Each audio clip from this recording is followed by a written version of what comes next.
What if I told you that everything your doctor put you on, those 4 medications sitting on your nightstand, might not be solving the real problem? What if the actual fix was sitting in your kitchen this whole time and nobody thought to mention it? That sounds like something from a late-night infomercial, I know.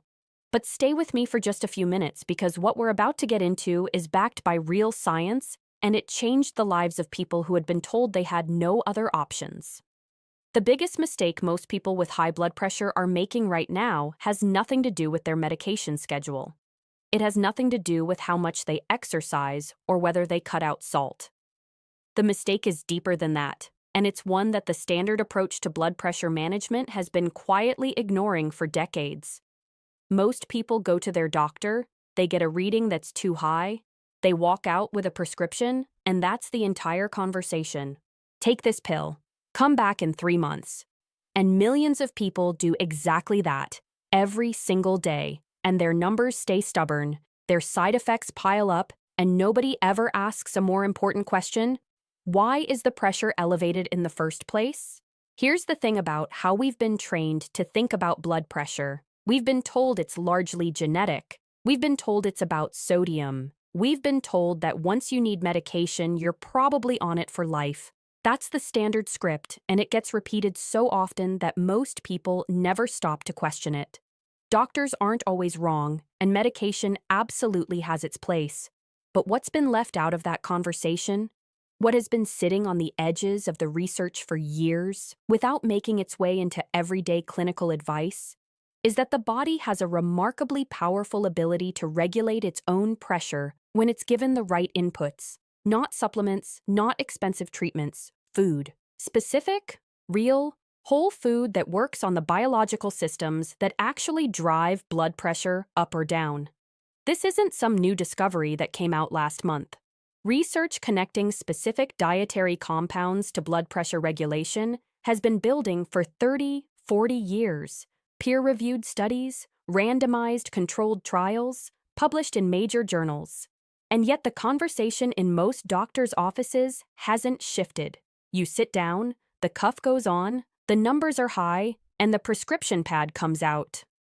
Why has it taken this long for this information to reach the people who need it most? Why is it still not the first conversation? That's a question worth sitting with, because the answer says something uncomfortable about the gap between what the science shows and what actually gets communicated to patients. This matters more than most people realize, and it matters for reasons that go well beyond a number on a blood pressure monitor. Chronically elevated blood pressure is one of the leading contributors to stroke. It damages the walls of your arteries over time in ways that are largely invisible until something catastrophic happens. It puts strain on the heart that builds quietly, year after year. It's connected to kidney damage, to cognitive decline, to a reduced quality of life in ways that people don't always connect back to that little reading they got at the doctor's office. And here's what makes it even more serious. It affects people at every stage of life. It's not just a condition for people in their 60s and 70s anymore. Younger adults are showing elevated readings at rates that were almost unheard of a generation ago. The stakes here are not abstract. This is about how long people live and how well they live, and whether the years ahead are spent feeling good or managing damage. So why is this still happening at such scale? Why are tens of millions of people medicated for blood pressure without ever being told that specific foods can meaningfully move those numbers? Why hasn't this become standard advice? Who benefits from the conversation staying exactly where it is? And how many people out there have been managing symptoms for years without ever being given the full picture of what their body actually needs? Let's step back from the emotion for a second and get into what the research actually says, because this deserves to be treated seriously. What we're talking about is not folk medicine or wellness influencer content. There is a substantial and growing body of scientific literature examining how specific compounds found in certain foods interact with the systems in your body that regulate vascular tension. Studies from major universities, long-term observational trials, controlled dietary interventions, they keep pointing in the same direction. The cardiovascular system responds to what you feed it, and the response can be significant. The old understanding of blood pressure management was built almost entirely around restriction. Don't eat salt, reduce fat, limit alcohol, lose weight. All of that has some merit, but it's a framework built around taking things away. What the newer and increasingly compelling body of research highlights is that there's an equally powerful side to this equation: what you add in. Certain foods contain compounds that directly influence the flexibility of blood vessel walls. Others affect the hormonal systems that tell your vessels whether to constrict or relax. Some work by reducing inflammation that causes arterial stiffness. Some work through the gut microbiome in ways that were barely understood a decade ago. The mechanisms are different, but the outcome is consistent across study after study. When people with elevated blood pressure begin consistently consuming these specific foods, their numbers come down. In some documented cases, significantly. The evidence is particularly strong around a few categories of food. Leafy greens, and not just any greens, but specifically those high in dietary nitrates like spinach, arugula, and beet greens, have been shown in multiple clinical studies to support the production of nitric oxide in the body. Nitric oxide is a molecule that signals the smooth muscle in blood vessel walls to relax. When those walls relax, vessels dilate slightly, and pressure drops. This isn't a theory. This is measurable, reproducible, and documented. One study involving participants with high normal blood pressure found that regular consumption of nitrate-rich vegetables produced reductions comparable to what some low-dose medications achieve. That finding didn't make the front page of anything, but it's in the literature, and it matters. Beets deserve their own moment here, because the research on beet juice and blood pressure is some of the most consistent in this entire field. A clinical trial published in a major hypertension journal found that drinking a single serving of beet juice daily led to measurable reductions in both systolic and diastolic readings over just a few weeks. The researchers connected this directly to the nitrate to nitric oxide pathway. Your body takes the nitrates from the beet, converts them, and your blood vessels respond. It's almost embarrassingly simple chemistry, and yet it's dramatically underrepresented in the conversations people are having with their healthcare providers. Berries, blueberries in particular, have shown up repeatedly in cardiovascular research for their effect on endothelial function. The endothelium is the inner lining of your blood vessels, and when it's functioning well, it helps regulate tone and pressure. When it's inflamed or damaged, vessels become stiffer and pressure climbs. The flavonoids in blueberries appear to reduce that inflammation and support healthier endothelial signaling. A study that followed participants over 8 weeks of increased blueberry consumption found statistically significant improvements in both blood pressure readings and arterial stiffness measurements. 8 weeks. That's not a lifetime of dietary perfection. That's 2 months of adding something specific to a regular diet. Now here's where some people hit a wall. They hear all of this, they start eating more of the right things, and a few weeks in, their numbers haven't moved as much as they hoped. And that's a real frustration, and it leads to a real question. Why do some people respond strongly to dietary changes and others seem to barely move the needle?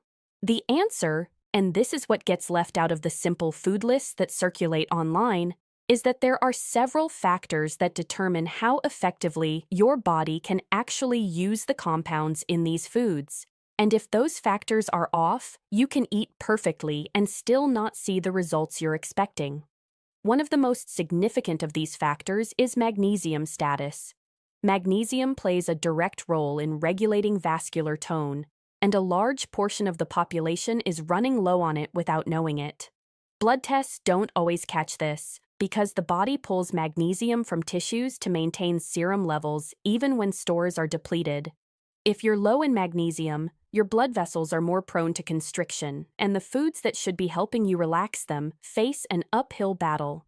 Dark leafy greens and seeds are among the best dietary sources of magnesium, which is part of why they show up so consistently in the blood pressure research. They're not just delivering one beneficial compound, they're delivering several that work together.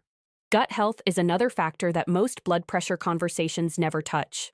The bacteria in your gut are involved in processing dietary nitrates, in regulating inflammation, and in producing compounds that influence cardiovascular function. Someone with a compromised gut microbiome may not convert dietary nitrates to nitric oxide as efficiently as someone with a healthy one. Fermented foods, fiber diversity, and reduced intake of highly processed foods all support the microbial environment your gut needs to do this work properly. The connection between the gut and the heart is not a fringe idea. It's an active and growing area of cardiovascular research that is only beginning to reach mainstream awareness. Sleep also matters here, more than most people account for. During deep sleep, your body goes through a natural period of blood pressure dipping. If sleep is poor, either in quality or duration, that dip doesn't happen properly, and your baseline pressure trends higher over time. The foods you eat can support sleep quality through their effect on neurotransmitter production, and that becomes part of the same interconnected picture. If you're thinking about incorporating more of these foods into your life, the most useful thing to keep in mind is that consistency over time matters far more than intensity in any single week. This isn't a 10-day cleanse. The research that shows meaningful blood pressure reductions is almost always looking at sustained dietary patterns over weeks and months. Small, consistent additions tend to outperform dramatic short-term efforts. It also matters how these foods are prepared, cooking methods, combinations, timing, and what else is happening in the overall dietary pattern. Someone eating nitrate-rich vegetables alongside a diet high in processed food and sodium is not going to get the same results as someone who's making broader, more consistent shifts. One important note before we close this out: please be thoughtful about where you get your health information. There is a lot of content online that uses the language of natural health to sell things that are not what they claim to be. There are fake accounts, misleading products, and oversimplified advice that can lead people to make decisions that aren't right for their specific situation. If you're currently on blood pressure medication, do not make changes to that without speaking to your doctor. Dietary shifts can genuinely affect your readings, and that's actually a good reason to have the conversation with your healthcare provider, not a reason to quietly stop medication and hope for the best. The goal is always to be informed, to ask better questions, and to work with the information available to you. Thank you for spending this time here. This is a topic that deserves more honest, thorough conversation than it usually gets, and there's a lot more to explore. The research continues to evolve, and the connections between what we eat and how our cardiovascular system functions run deeper than most of us were ever taught. Keep asking questions, keep paying attention to your body, and keep looking beyond the first answer you're given. The full picture is almost always more interesting,